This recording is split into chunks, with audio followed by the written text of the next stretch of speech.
খমিনির একটি কথা আমার মনে পড়ে, কি সাহস তার! ইমান আকীদা যাই থাকুক, আকীদার প্রশ্নে আমরা আপোষ করব না, কিন্তু এই কথাটা তো বলতেই পারি।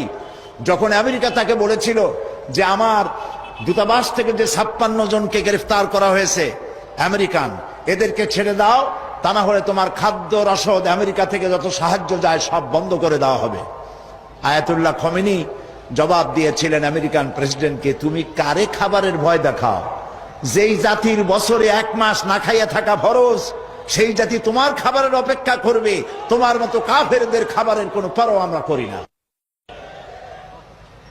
মুসলমানেরা যখন ঐক্যবদ্ধ হয়েছিলেন, আল্লাহ তাদেরকে বিজয় দান করেছিলেন সেখানে।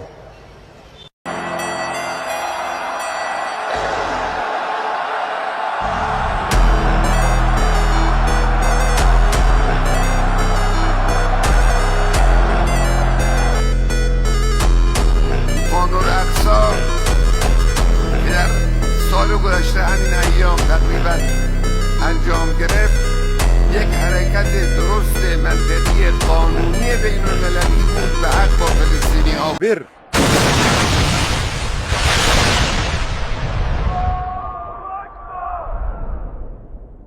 اکبر